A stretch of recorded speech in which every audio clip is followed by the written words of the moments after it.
Patna high court के निरक्षी न्यायाधीश ने व्यवहार न्यायालय परिसर में वकालत खाना भवन की रखी आधारशिला। नमस्कार, मैं राजीव कुमार झा, आप देख रहे हैं न्यूज मिशन इंडिया। मधुबनी जिले के बेनीपट्टी व्यवहार न्यायालय परिसर में वकालत खाना भवन निर्माण की पटना हाई कोर्ट के निरक्षी न्यायाधीश संदीप कुमार व जिला एवं सत्र न्यायाधीश अनामिका टी ने संयुक्त रूप से आधारशिला रखी। दोनों न्यायाधीश के सम्मान में समारोह का आयोजन किया गया, जिसमें न्यायाधीश सहित अन्य आगत अतिथियों को मिथिला की परंपरा के अनुसार पाग व दोपटा से सम्मानित किया गया। इस अवसर पर अधिवक्ताओं ने निरक्षी न्यायाधीश व जिला एवं सत्र न्यायाधीश को पुष्प गुच्छ भी भेंट किए। सम्मान समारोह के क्रम में मिथिला की महत्ता पर संक्षिप्त चर्चा की गई।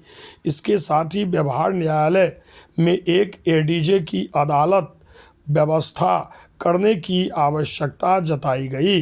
कार्यक्रम को संबोधित करते हुए हाई कोर्ट के निरक्षी न्यायाधीश संदीप कुमार ने कहा कि एक जमाना था जब वकीलों के लिए कोई नहीं सोचता था, उन्हें बैठने के लिए कोई बिल्डिंग नहीं होती थी।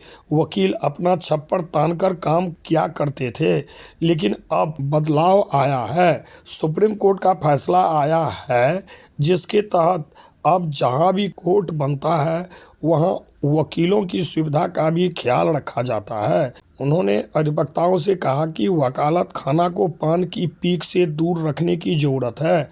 उन्होंने कहा कि आज अक्सर ऐसे पेटिशन देखने को मिलता है जिसमें प्रोविजनल ऑफ लॉ और प्रेयर भी नहीं होता है। आवेदनों में केस को लंबा खींचने से परहेज करने की अपील उन्होंने वकीलों से की। वहीं उन्होंने कहा कि न्याय दिलाएंगे तो वही क्लाइंट दूसरा क्लाइंट भी भेजेंगे। कोर्ट के स्टाफ से निवेदन है कि पुराने मामले को निष्पादन कराएं, न्यायपालिका को मदद करें। एक एडीजे की व्यवस्था के लिए स्टैंडिंग कमेटी के पास आग्रह किया जाएगा और सारी कमी पूरी की जाएगी। वकील चाहे तो कोर्ट सुचारू रूप से चलेगा। गरीब क्लाइंट का ख्याल रखें। मध्यस्थता से पुराना मामला खत्म करने का बार बार प्रयास करें। मुकदमा लड़ना जिंदगी का लक्ष्य नहीं हो। जिले के लिए जितना संभव हो सकेगा उतना किया जाएगा। वहीं जिला एवं सत्र न्यायाधीश अनामिका टी ने कहा कि बेनीपट्टी में मेरा यह दूसरा अवसर है। यहाँ न्यायालय के कार्य से आने का मौका मिला है।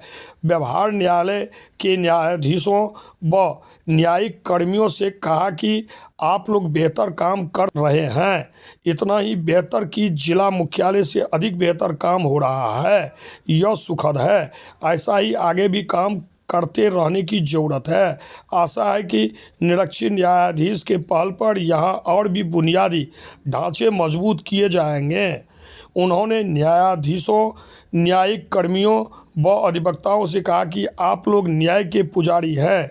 न्यायिक मामलों को सुलझाने में बेंच को सकारात्मक सहयोग करते रहें।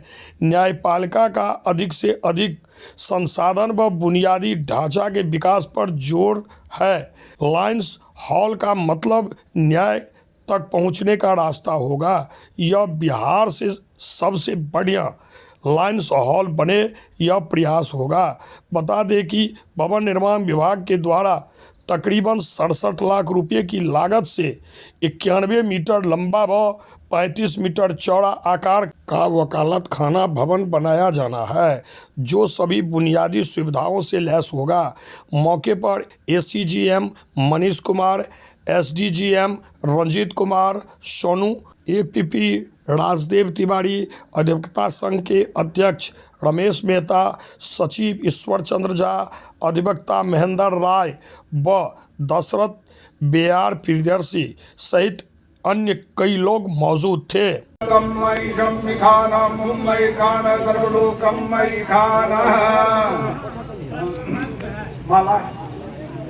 माला पहिरा कर रक्षाबंधन।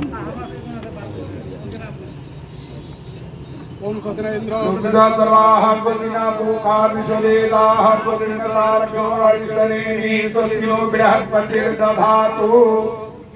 ओम ओम पृथ्वीत्वया कृता लोका देवीत्वं कृता तुम च देवी पवित्रं पुरुषाशणम् आधार शक्तिये नमः पृथिव्यै नमः कमलासनाय नमः यज्ञभूम्यै नमः वाराह भूम्यै नमः ओम नाभ्या आशीतं दरिशकं श्रीशोर्योः समवताराभ्यां पुरोटातथा लोकामकल्पयन्ना ओम आधारभूता जगतस्त्वमेका महेश्वरूपेण यतस्थितासे अपांसरूपस्थितया त्वयेतद्वाप्यायते दृश्यमलङ्गवीर्ये ओम इदं बृहस्पतिर्दधातु पृषभस्वामरुतः पृष्ठमातः शुभं जावानो विदधुते कुजमयः अग्निर्जवामनवः सूरचक्षुषो विश्वेदेवावसागमन्यः भद्रं कर्णेभिः शृणुयाम देवा भद्रं पश्येमाक्षभिजत्राः स्थिरैरङ्गैस्तुष्वागुं सततगुर्महिदेवहितं जलायुः शतमिन्नु सरदो अन्तिदेवाजत्रा नचक्रादरसं तनूनां पुत्रासो जटपितरो भवन्ति मानो मध्याह्नीनिकतायुगन्तोः आदित्यो रवितिरन्तरिक्षपतिर्माता सपिता सपुत्रः विश्वे देवा आदित्ये पञ्चजना आदित्यजातमनित्यजनितं देवो शान्तिरन्तरिक्षं शान्तिः पृथिवी शान्तिरापः शान्तिरोषधयः शान्तिः वनस्पतयः शान्तिर्विश्वे देवाः शान्तिर्ब्रह्मशान्तिः सर्वगं शान्तिः शान्तिरेव शान्तिः।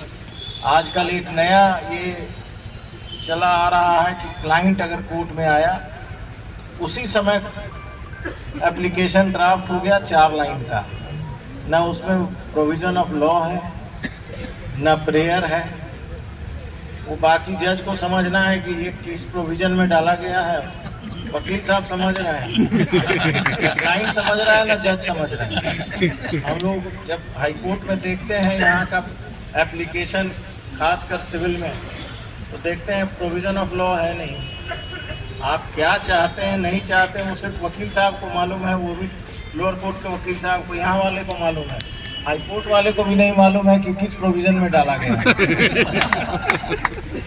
और बाकी 151 लगा दिए तो काम हो गया, तो ऐसा नहीं होना चाहिए। और क्लाइंट्स को भी आप इंसिस्ट कीजिए कि आपके घर के चेंबर में या घर के ऑफिस में 1-2 दिन पहले आएँ, आपसे डिस्कस करें, उसके बाद आप एप्लीकेशन लगाइए। और मेरा एक और निवेदन वकील समाज से होगा, केस को लंबा नहीं खींचिए। ये मत सोचिए कि ये केस खत्म हो जाएगा तो मेरा क्या होगा।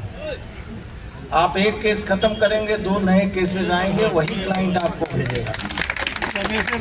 और वह अगर एक क्लाइंट का केस आप लटका कर रखेंगे तो 2 क्लाइंट आपका चला जाएगा, बोलेगा कि कोर्ट में कुछ नहीं हो रहा है, बेकार तुम जाकर पैसा दो। तो उसको न्याय अगर आप नहीं दिलाएंगे तो कोई आदमी न्यायालय में नहीं आएगा, चाहे वो सिविल हो या